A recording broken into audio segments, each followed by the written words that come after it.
In a bloody my head.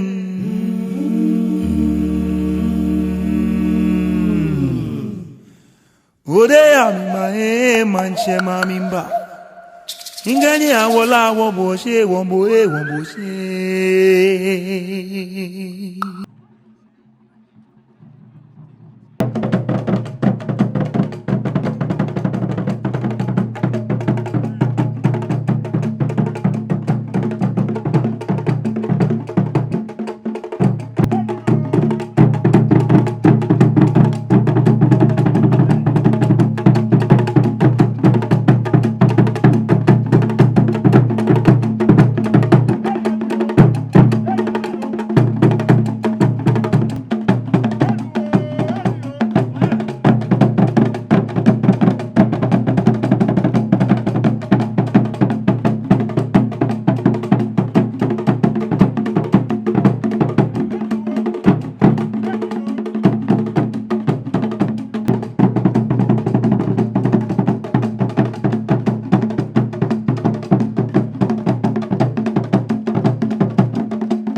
Manye ba. Yo champion.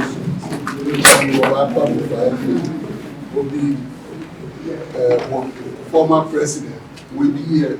I mean, I watch champion already. No champion here. I did champion here. I feel get the future. Why I want to know. Never know one. Never know one. Only the family or Neha or in Achem. Then get bar. Never one wayala. I feel for.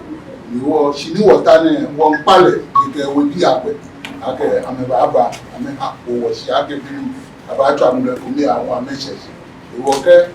Over Tashi, I'm a short and a short channel.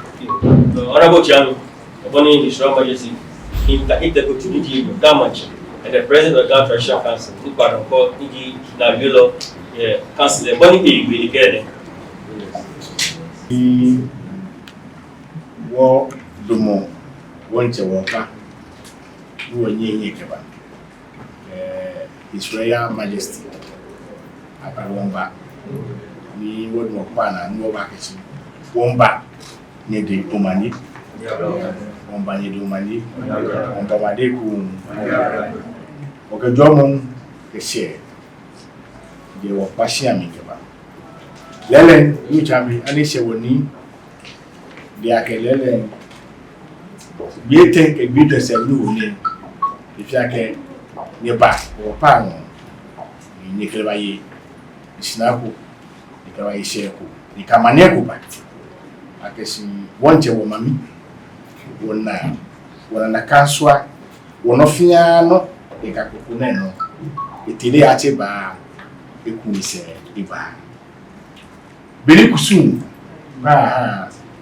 balaka na ba kwa manie besa wonye wona ni ko ba wo abia ke awie wonu akpa obuwe e so wona wote wako na nibasia wa bia ke lele no na wie anukwale lu won ti wokwe ageka abon gbe eche mu wonu o mami ke wonye bebe wana na ba wo amani ra go e fani no gbe ne wo ba ka wo ba nwe no ni pa ka gashi wo ku fe wo ko mu ni ke mi le di mo ni na so ni mo ku go ke e wo te ni wo pa o ka ba mi ni ne ba ho ko me ba ike akwashin wo party bi edake yala ni ba yala da wo dani wo ba chano masumu ni majie akwashin alo yicha helowe ni ike fitai ni ike ba ke ni kwe ni da be ku e ye moku ile hold mo bi le wo hiyo afanga ye wo NDC National Democratic Congress e bi e hiyo le ke chon Wolaji wonka wasedi wo parliamentary candidate constituency ne yeni ga policy ma kana ni masma wo MP no bana bia ti beni yo leta woni woni amwako kejelese obana wonche wo nomi ni AMPLA the MPLA last year, by Deputy Minister of Agri, the Honorable Ni Amasa, no more Ali.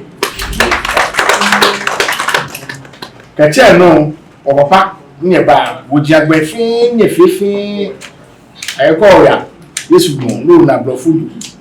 A chencha, Pebao, Una Nonis and Lana, where Dr. Callistus Mahama.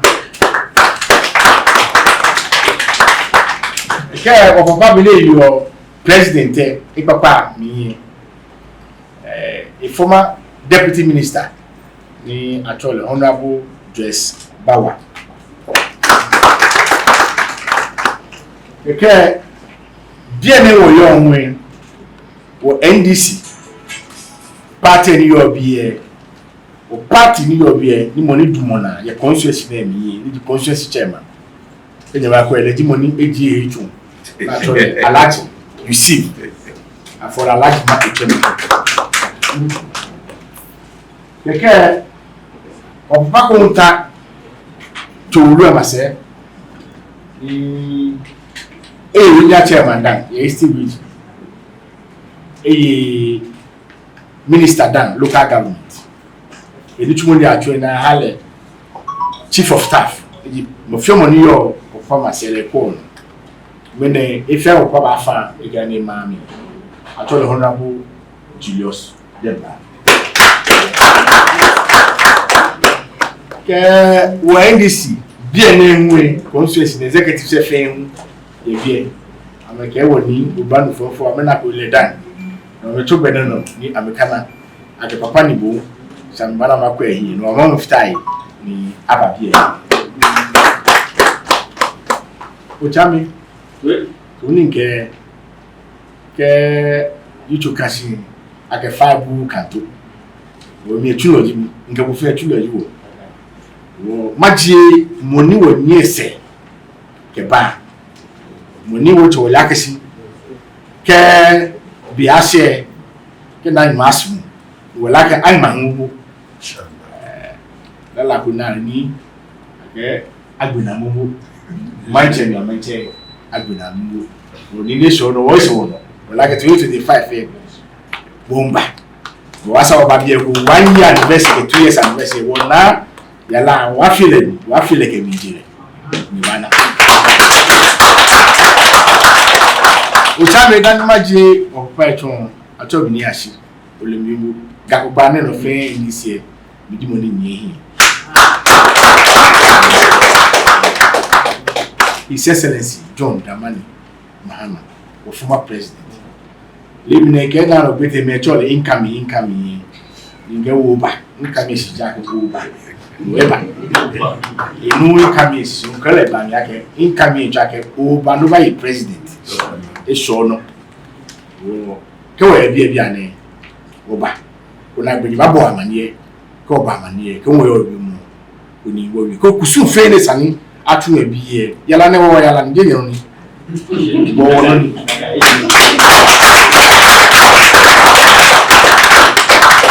jake gama ke kumwami etumo wo yenje ni wono no cheji lo no ti mo wa aga ni wo abi wo kanya gesi opa oni bo amanye si wo ke His Excellency John Dramani Mahama, the former president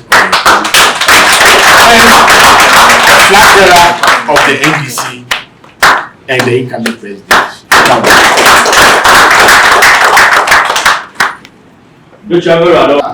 You will be an head washer, Berman, who are fair of John Mahama, Atu. One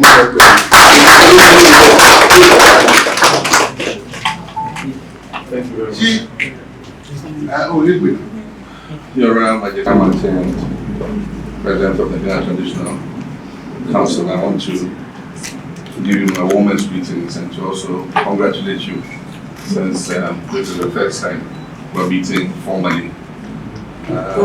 We've been following your exploits since you were elevated to this position, and I can say that you are on the right track.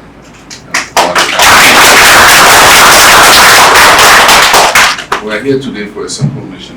We received a delegation from your court that came to us with unpleasant news. In our tradition, we know that you know, haven't heard until you are informed when it comes to traditional matters.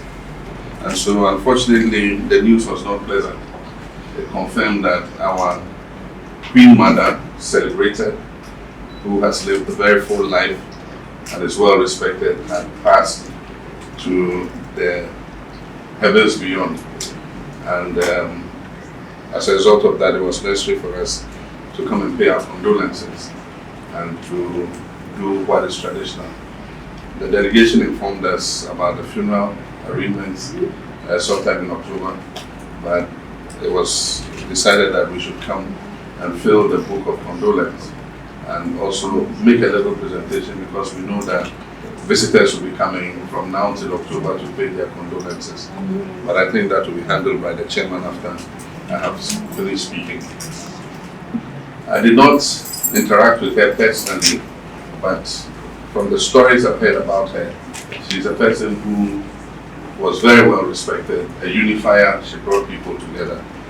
And for such a person, we don't mourn her passing, we celebrate her life.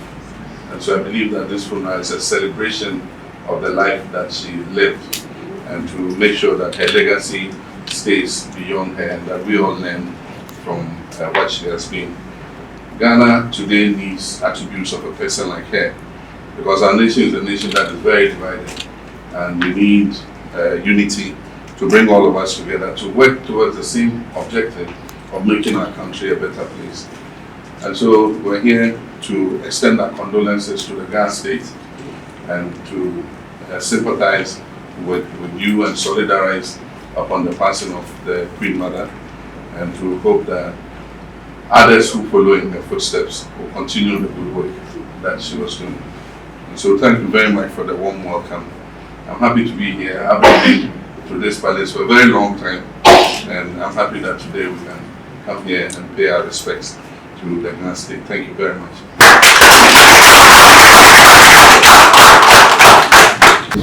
Watch on. Danny Wilmo Aya. She taken wonder for ex-president Yoruba. Wilmo dey warfare of Adomose. You are one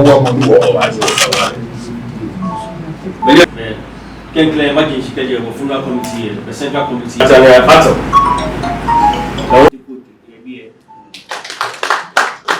Taki. Asafa chair Kotega. Ni pardon ko ni jikeni asino Dramani. Sure that we are what you omi to etno ko. We ni share mashika ni pardon ko. Tell you very patches ko ni mo cha omo. If they were fair or big, Money abiyasima yi bi kene ngene efi wo fe wo bidro. one I entry me, I can see what ni about wait, we not pay. If you take a crash, you can't get back here with them. Yeah, in one in our the examination, ni about what former president no it will not pay. If they many people can neighbor with that one. Tosumo will ni Addison York and Yeah, it shows sumo bulu ni Adisa York and enemy. Tosumo will York and Hammer. Yeah, it shows sumo ni York and Hammer thing. Tosumo will York and Haga. It shows sumo ni York and Haga.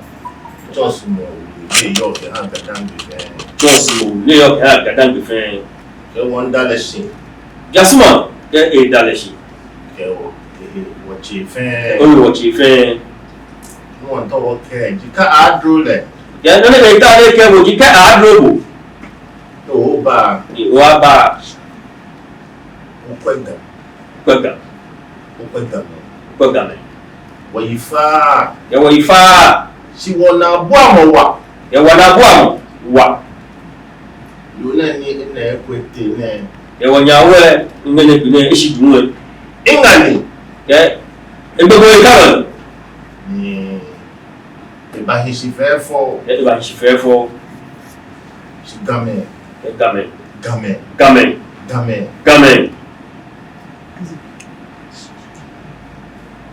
Na kan yumo ba wajeme. Yumo ba wajeme. Si chairman ele kama. Chairman ele kama kujuba. Akanye wo anye wo sanye wo kodiya no. Game anyam se. Shanyam kodiya. Shi wo ba ne wo bomoden o ba na ya ne wo ye paramount chiefs sa e ba fita oku ye regional house e. Yani ebatashi ne egbo ne modern ni ewo emergency men fe ado ni amena paramount at the regional house of chiefs e ba nya akeshi wo pe wo ku ne wo pe wo pe gadangbe fe yesumo ke to ijole me ba nya ke fe na ba pa me ni amugo gadangbe no temashi oni ke FMB on eji mini ji woga beke e whatsapp ya no le bi o eji aka mini ji woga beke e whatsapp mini ji gbediano ni ato ke hale ya mini ji gbediano ni ato ke hale mene wonya wone ibanye na kano here ahu mene ina ebete ye wonya wone ibanye na kano no ahu mene dune ina eheko eti si wo shinga bekako yes ke shinga bekako yes baba mode ni wo kenye fe achaya e ba mode ni kenye fe achaya wo tuka beke bejiano ni etuka beke bejiano e ha e wose Chukwe ayega lawyers bi. Chukwe ayega lawyers pana. Aye ekoni judges. Aye ekoni judges dia. Ekoni engineers. Ekoni doctor phone ni. Ekoni doctor phone dia. She mene what the medical school. Where I'm a list. Ni where no be again. Ngbe ka me yo. Mene go to medical association bi o te amelis ata ka be medical school. Medical school abi da be ni ko be. You tell me get more ba. Okay, fine. Listen. We mo no. Ewa ni what do mas. Ni wa ke aya boabo ga when sipon aya boabo e kai mo ni nituma pa ni gameba tun keye bua capital ne ni di greater priority ne ohi akapa no ni wonye mene amehi o cabinet ni amehi ohi na me wo nga kuno tona kan ni ben uke bua cafe na uke waga ni gad machine what's the question ni gan come on people like president wo manne di Ghana Ghana man ni ka dia ke numu kenke la ke no ni yo ishe ike mehu ba ni bi ni awie amema wo ba ke la ke no ni wie ishe imomi ke nga huni ewule tani wo ba tu kusuni ba ke ni bi ba fo lo hiye ke himbe kademe tuibu wo kai wo ba kusuni sanafi ni ba na fe kusuebu tani numo Dramani Mahama, incoming president, can carry Wake. Yohaneshe, a crossing, can negate. I can nibi nick by how one packet down. Or to la poor quick. Womba. We won't walk. I knew I wouldn't. Look over. Which I may be no here. When you were like a wing merchant, the Gakusume, care trouble wasting, leaving like a back about. When you're quite done. O janu ehin da fi obi ofo ke ba si truck e ma gbo na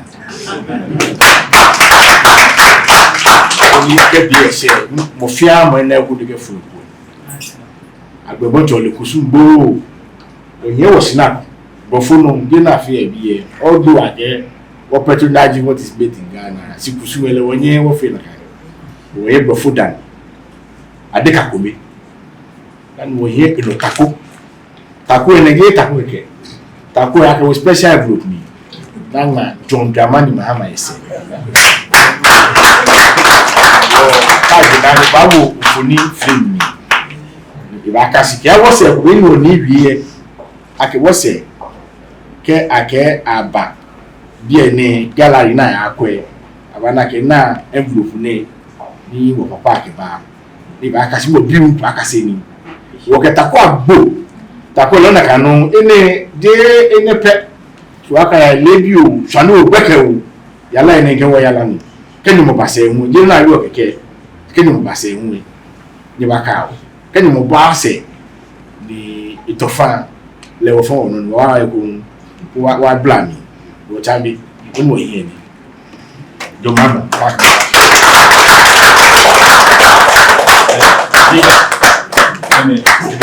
Boni wa former president chami boni amegramekene amekela ne ameyala wana ma ba mi yama from ne go fono ade ka komi e ko jan to ke ma bu e ona afi ko afi ala o fi ko ke fu amenge ne mas mun ke abasha e ya media ko dai ya wo se sa ko ta ku chamno ko pa mo ka tumo ya mo pa mi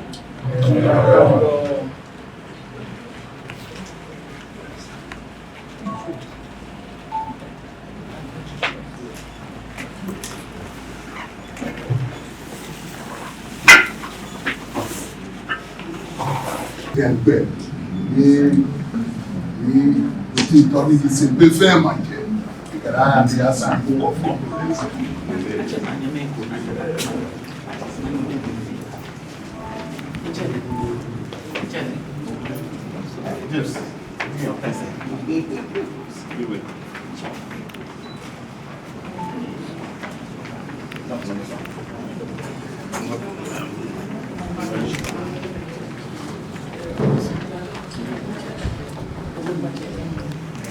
At least 2.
It was the Almighty Father of the body. Abu Jorge. Amen. Good.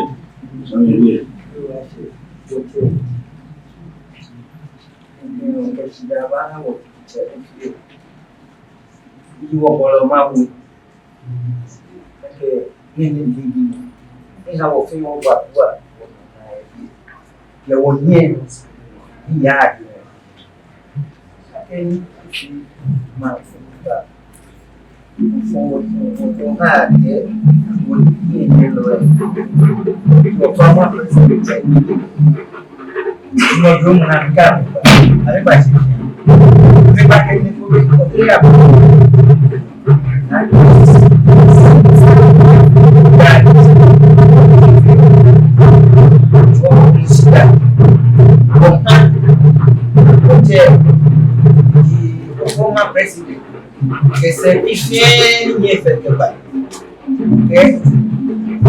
Dados.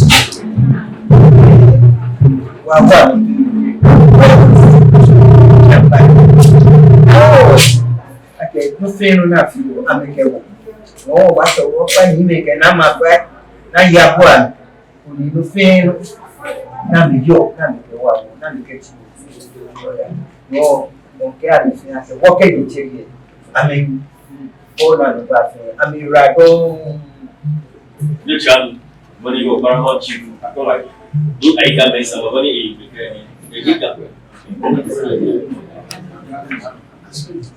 Yeah, so the actual staff to play with the help of my they will defend with the name of the Tapua. Drop, Manyaba, you are me for me. Drop, Manyaba, okay, when to more a back. So, what will you? Oh, Jordan. Drop, Manyaba, yeah. Right, watch it. Yeah.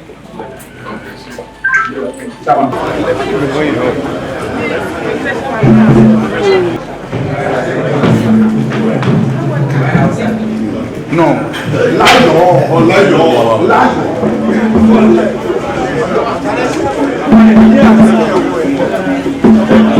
Shall we come back?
Odeya Manye Manye mba. Ingani awola woboshe wombo wombo she.